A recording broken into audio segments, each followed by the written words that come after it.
chers compatriotes. Il serait pour moi de vous informer, mesdames et messieurs, bonsoir et bienvenue à vous dans ce journal. Aussitôt décidé au Conseil de ministres, la délégation gouvernementale séjourne à Goma depuis le samedi 10 septembre 2023 dans le but de s'enquérir du carnage qui s'est produit à Goma lors de la manifestation de la population pour exiger le départ de la MONUSCO. À l'issue des enquêtes, le vice-premier ministre, ministre de l'Intérieur, Sécurité et Affaires coutumières, Peter Kazadi Kankonde, annonce l'arrestation de certains responsables militaires de la province du Nord Kivu. Les détails dans cet élément avec Bienvenue Lema. Suivez.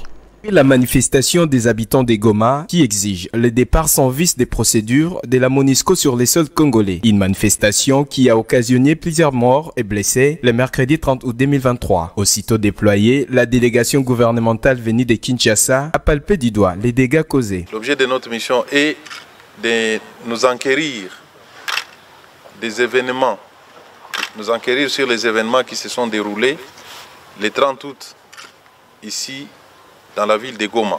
Après l'audition des différents services de sécurité de la ville de Goma, le vice-premier ministre, ministre de l'Intérieur, Sécurité et Affaires coutumières, Peter Kazadi, a annoncé l'arrestation de quelques responsables militaires avant d'appeler la population au calme. Et sur instruction du commandant suprême, je vais vous annoncer que quelques responsables militaires ont été immédiatement déférés devant le parquet, l'auditorat. Il s'agit du commandant de la brigade de la garde républicaine et des commandants régiments. Ils sont placés en détention et un procès sera organisé dans les heures qui viennent pour que les responsabilités soient établies. C'est ici l'occasion pour nous d'en appeler au calme. Nous demandons à la population de rester calme, de faire confiance dans le gouvernement et de faire confiance à notre justice qui va bientôt se prononcer. Notons que cette délégation gouvernementale dépêchée à Goma est composée du vice-premier ministre, ministre de l'Intérieur, Sécurité et Affaires coutumières, du vice-premier ministre, ministre de la Défense nationale et ancien combattant, de la ministre de la Justice et celui des droits humains. Et puis, tel que programmé dans les calendriers, la rentrée scolaire 2023-2024 a eu bel et bien lieu sur toute l'étendue du territoire national ce lundi 4 septembre 2023. Notre rédaction a fait le tour de certains établissements scolaires. L'on a retrouvé une ambiance bon enfant parmi les élèves. Suivez. Édition 2023-2024 est effective sur toute l'étendue du territoire national. À Kinshasa, des élèves des différents établissements ont bel et bien repris le chemin de l'école scolaire ce lundi 4 septembre 2023. Notre rédaction a fait le constat où nous pouvons observer les bleus et blancs pimpant neufs dans leurs uniformes. Au sortir de leur salle de classe, certains élèves se disent satisfaits de la reprise de cours. J'aime quand les professeurs, dans chaque heure, les professeurs changeaient. J'ai beaucoup aimé. Le cours de français, maths, anglais, français. J'ai trouvé ça bien, c'était plutôt bien. On a eu français, la maths et l'anglais. C'était facile. On nous expliquait la maths. L'anglais aussi nous a appris les salutations. J'ai aimé, c'était facile. C'était bien. Il y avait le prof d'anglais, il y avait le prof de français, mais il y avait aussi de la discipline en classe. Première scientifique A. Ça s'était bien passé, les professeurs étaient vraiment agréables avec nous. Le français, la mathématique et l'anglais. C'était magnifique. Les professeurs ont une manière d'expliquer un peu particulière et on comprend directement par leur manière d'expliquer. Signalons que le go de cette rentrée scolaire 2023-2024 a été lancé par le ministre de l'EPST Tony Mwaba Kazadi à l'école Moulikwa, Sapou, dans la commune de Mongafula.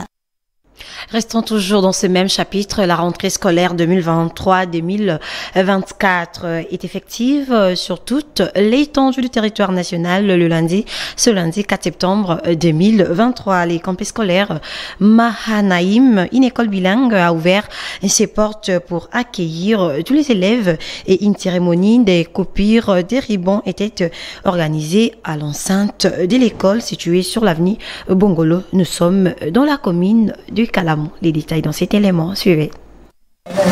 Les complexes scolaires Mahanaïm a accueilli les élèves ce lundi 4 septembre 2023 pour cette rentrée scolaire 2023-2024. Tout a commencé avec la prière faite par le bishop Patrick Ilungampunji. Ensuite, on est suivi du mot de bienvenue de la promotrice de l'école Mokoko Ngandobato Olga.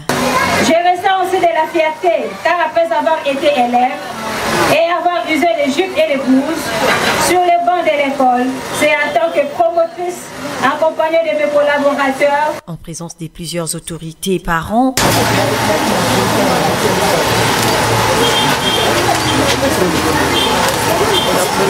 très satisfait de la réussite de cette journée, la promotrice de l'école Olga Mokoko Ngandobato s'est exprimée en ces termes. Aujourd'hui, c'est la rentrée scolaire selon les programmes nationaux de notre pays. Donc c'est pourquoi vous avez vu, nous avons ouvert nos portes. On a inauguré aussi notre école. C'est une première ici, sur le coin de Bongolo. C'est pourquoi vous avez vu cette grande foule être là. Nous utilisons les programmes internationaux bilingues. Cela n'exclut pas qu'on a mis à côté notre programme congolais plutôt, non. Nous avons notre programme que nous respectons beaucoup et à part ça, il y a aussi les programmes internationaux que nous sommes en train d'utiliser. Donc les enfants étudient en anglais.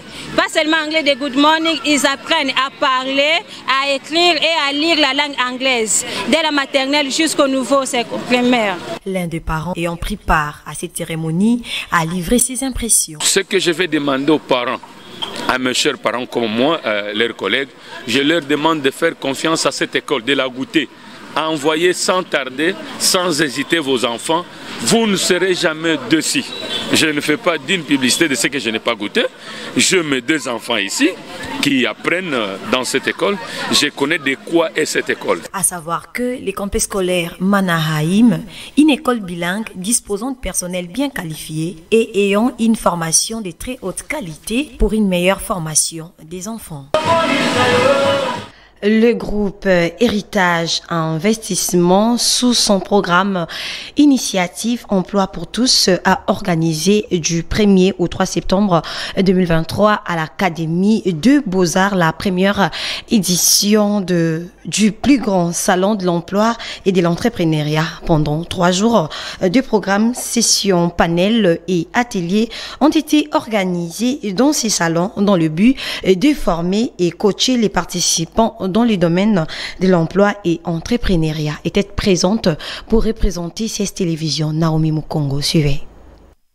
L'Académie des Beaux-Arts a connu dans ses artères du 1er au 3 septembre 2023 la première édition du plus grand salon de l'emploi et de l'entrepreneuriat organisé par le groupe Héritage Investissement sous son programme Initiative Emploi pour tous qui vise à créer un cadre de rencontre entre entrepreneurs, employeurs et chercheurs d'emploi dans l'objectif de pouvoir répondre aux questions liées à l'emploi et à l'entrepreneuriat de notre société. Pendant 3 jours, les participants ont bénéficié des moments riches en formation et coaching organisés dans des ateliers et panels du salon avec différents sujets liés à l'emploi et à l'entrepreneuriat. Notre monde est dans une période de crise économique qui offre à la fois des opportunités.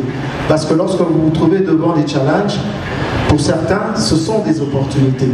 Seulement qu'il faut avoir la mentalité de comprendre que ce sont des opportunités qui s'ouvrent à nous. Si vous avez un entretien avec un natif, vous serez mal à l'aise. Et ça arrive. On entretient moi plusieurs fois. J'ai eu à faire des entretiens et tout d'un coup, le recruteur il passe en anglais. Parce que j'avais mis sur mon anglais, sur mon CV que j'étais bilingue. Satisfaits, les participants ont loué cette belle initiative. Ça m'a beaucoup intéressée parce que je me disais, j'ai besoin de motivation. J'aime bien entreprendre, mais il me manquait juste cette motivation-là. Alors je me suis dit, pourquoi pas essayer un peu de trouver la motivation, l'inspiration chez les autres. Déjà pour ce premier jour, j'ai beaucoup aimé, j'ai beaucoup apprécié. Je ne regrette pas d'avoir passé ce week-end dans ce salon à apprendre beaucoup sur moi et sur mon apport en tant que futur agent d'une potentielle société de la place.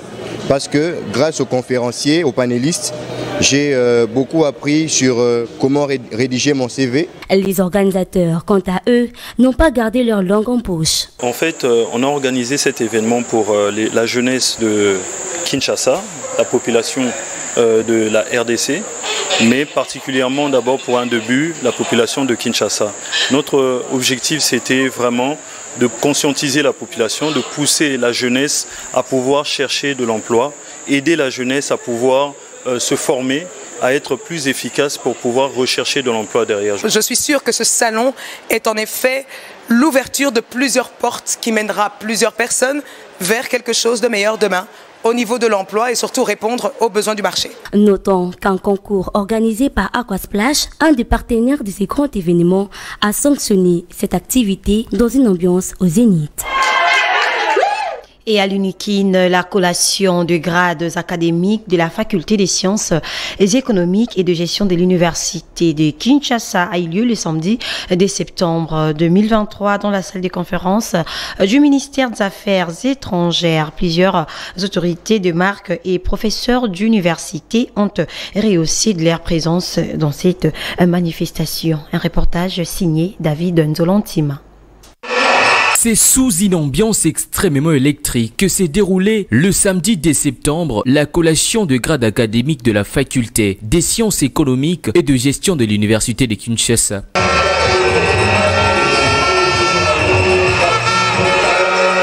Vêtus en toge, les heureux lauréats ont à travers leur représentant Jonathan Lelo remercié l'université de Kinshasa pour la formation des qualités. Présent à cette manifestation, le professeur Patrick Onoya a proposé 5 techniques aux lauréats afin de leur permettre à se démarquer dans la vie professionnelle. Pour notre part, nous avons présenté 5 principes pour passer de l'académique au professionnel. Le premier principe que nous avons présenté, c'est garder votre stylo en main. Nous avons encouragé les étudiants à garder leur stylo en main. 2, il n'y a pas de saut-métier. Les étudiants doivent apprendre à embrasser la vie telle qu'elle vient et apprendre, n'est-ce pas, de la vie. 3, nous les avons dit, combattez, groupez. Il est important de garder la synergie de ne pas embrasser la bataille de la vie en restant en vase clos. 4èmement, nous les avons conseillé d'être endurants et résilients. Il y aura beaucoup d'échecs, il y aura beaucoup d'adversités, car ce n'est pas facile, mais il faut résister et tenir bon. Enfin, nous les avions demandé de rester remplis d'humilité. Il est très important d'être humble parce que c'est de l'humilité que provient la gloire. À titre de rappel, la remise des spécimens aux lauréats a sanctionné cette rencontre. Et puis le bureau central de coordination, à travers son chef d'antenne de la province du Kasaï oriental, a procédé à la remise des nouveaux bâtiments scolaires aux autorités locales. Ces bâtiments serviront justement à l'accueil des élèves des écoles primaires. Suivez.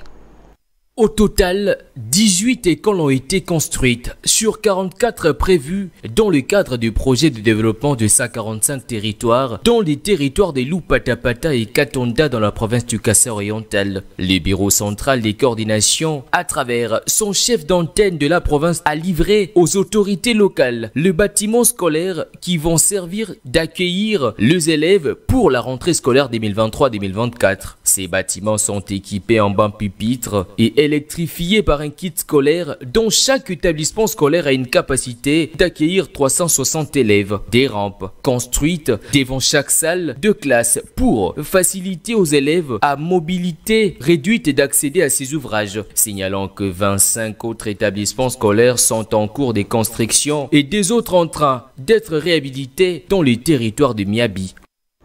Et puis les commissaires divisionnaires de Kinshasa, Blaise Kilimbalimba, a au cours d'une parade le dimanche 3 septembre 2023 annoncé les mesures interdisant les taxis-motos, communément appelés Wewa, de circuler dans la commune du Lagombe. Interrogé à ces sujets, les motocyclistes saluent cette décision prise et demandent aux commissaires de faire le suivi de ces mesures. Suivez. Une parade le dimanche 3 septembre dernier que le commissaire divisionnaire adjoint de la ville de Kinshasa, Blaise Kilimbalimba, a annoncé de mesures interdisant la circulation de mototaxis, communément appelés Wewa, dans la commune de Lagombe. Cette décision est saluée par la plupart des motocyclistes. Gombe et Pexami. Raza Montar. Tango atiki biso ka mikolo kete ba moto etambola partout. Gombe comme ba moto ebele, moto auta soki selemba oso wapi na li papa salita kotika Gombe. Gombe za miroir RDC, il fallait à la propre et à la bien. Gombe eza ville. epekisa moto ko na Gombe te mais to mona parfois ba musu babula ka Gombe ba musu babula na cité olanda boye e o mwana major o mwana général et lokona sala ka bien te soki ba pegisi basala bango be Gombe za ville cité za monene soki mtozo bula na cité ko za mbongo te balobi te Gombe kaka moto kota to senga na ba konzi na biso izaka commune lokola ba commune mususu to boite ba institution à l'état izana kati mais bapesa biso moi donc quoi je peux dire bapesa biso moi ba mesure que pour kota Gombe il faut za la boye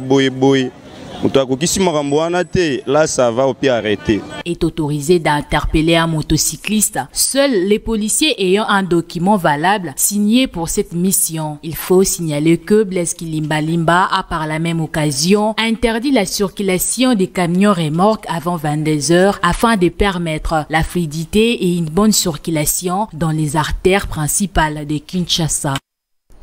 Et puis, l'église Centre Chrétien Emmaüs a organisé une journée de prières intenses les 30 août dernier dans la commune de Kinshasa, une manifestation qui a été placée sous le thème de l'île et laissez-les aller. Suivez.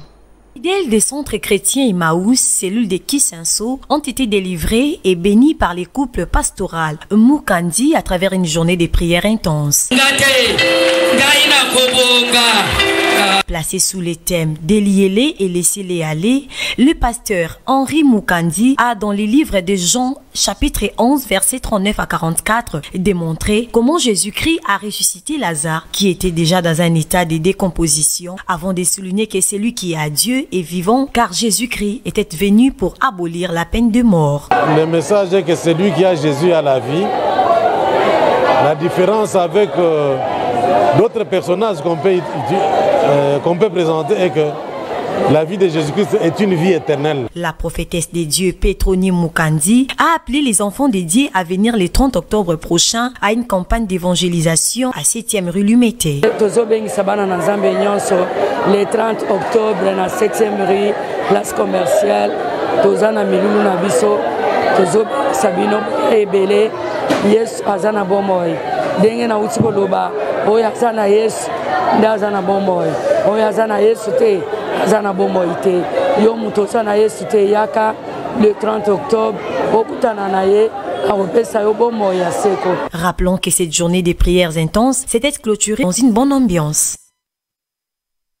Actualité en dehors de nos frontières, après avoir renversé Ali Bongo au pouvoir lors d'un coup d'État organisé par les Puches le mercredi 30 août dernier, le général Brice Oligui Nguema a prêté serment ce lundi 4 septembre 2023 comme président d'une transition dont il n'a pas fixé la durée. Il promet les élections libres, démocratiques et transparentes après la dite transition. Les détails avec David Loutete.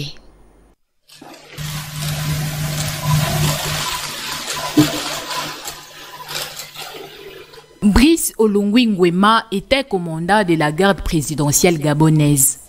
Né en 1975, originaire du Haut-Ongui à l'est du Gabon, il est membre de la famille Bongo, sa mère étant une cousine du président Omar Bongo. Il joue un rôle clé dans le coup d'État du 30 août dernier qui renverse le président de la République Ali Bongo Dimba. C'est ce lundi 4 septembre que ce dernier a prêté serment devant la population gabonaise et promet les élections libres et transparentes à l'issue de la période de transition et s'est engagé à initier les prisonniers d'opinion. Sous-officiers, militaires du rang, mesdames et messieurs, de préserver les acquis de la démocratie, l'indépendance de la patrie. C'est de signaler que c'est depuis plus de 55 ans que la famille Bongo dirigeait les Gabon sans partage, un pays d'Afrique centrale parmi les plus riches du continent grâce à son pétrole, mais dont la richesse était accaparée par une élite accusée de corruption massive et de mauvaise gouvernance. De retour en RDC, les coups d'envoi de Jeux paralympiques Accra 2023 a été donné le dimanche 3 septembre au Boxing Arena à Jamestown avec la participation de 20 pays africains dont la RDC conduite par son ministre des Sports et Loisirs François-Claude Kabulo Mwana Kabulo. Les détails avec Dieu merci Nanigo.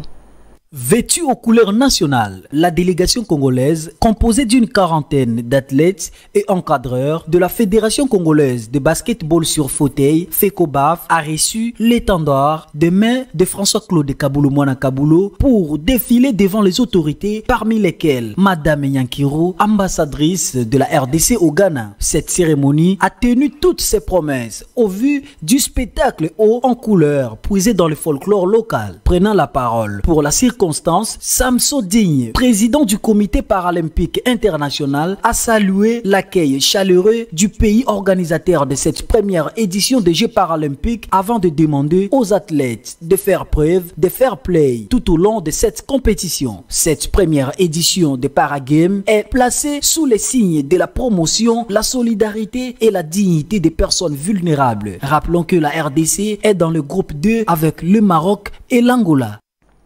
Mesdames et messieurs, nous allons à présent lire les journaux parus ce lundi 4 septembre dans la ville-province de Kinshasa. La revue de presse est signée David Nzolantima.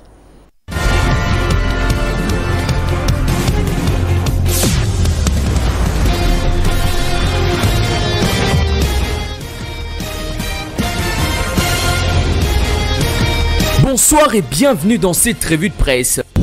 Actualité.cd ouvre le bal et titre à sa une RDC Zimbabwe. Félix Tshisekedi à Harare. Ces médias renchérit que le président congolais Félix-Antoine Tshisekedi Tshilombo est arrivé ce lundi à Harare, marquant son soutien au président réélu du Zimbabwe Emerson Mnangagwa et rappelant l'importance de la coopération historique entre les deux pays. À Harare, la capitale du Zimbabwe accueille ce lundi 4 septembre une foule dense dans le cadre de l'investiture du président réélu Emerson Mnangagwa suite à l'élection d'août dernier. Actualité.cd poursuit les stades national d'Harare avec ses tribunes pleines et le témoin de cette cérémonie qui verra outre le président Gangwa plusieurs chefs d'État africains dérénants dont le sud-africain Cyril Ramaphosa, les mozambicains Philippe Nyusi ou encore les botswanais Dr Mongwetsi ou encore le Botswanais, les docteurs Mongwetsi.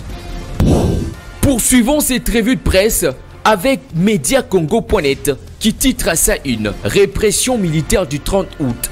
Des hauts responsables militaires aux arrêts. Ces médias notent les commandants de la brigade de la garde républicaine et les commandants régiments des FARDC à Goma au Nord Kivu en détention et déférés devant l'auditorat militaire. Dimanche 3 septembre, dans le cadre des enquêtes sur la tuerie y perpétrée mercredi dernier. Il rajoute cette annonce a été faite ce lundi 4 septembre par le vice-premier ministre et ministre de l'Intérieur Peter Kazadi devant la presse au chef-lieu de la province du Nord Kivu.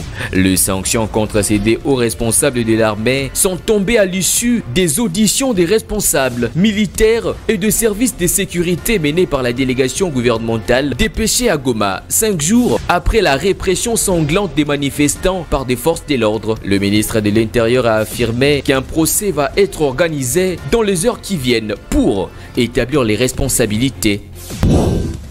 Poursuivons cette revue de presse avec Acti 30 qui pose ton sa machette. Carnage à Goma. La rentrée scolaire non effective suite à la ville morte décrétée par des structures de la société civile. Ces médias renchérit en expliquant que les activités tournent au ralenti ce lundi 4 septembre 2023 dans la ville de Goma, au Nord Kivu, suite à l'appel à une journée ville morte lancée par les comités laïcs, des coordinations et des mouvements citoyens pour exiger un enterrement digne de plus de 40 victimes de manifestants du 30 août dernier. Quelques barricades ont été placées tôt le matin sur certaines artères, notamment les routes Goma-Saké et Katoy, mais elles ont vite été dégagées par les éléments de la police. Actu 30 poursuit en expliquant par ailleurs la rentrée scolaire ces mêmes jours n'a pas été effective car les parents, craignant pour la sécurité de leurs enfants, ne les ont pas envoyés à l'école. C'est tout pour cette revue de presse. Bonsoir.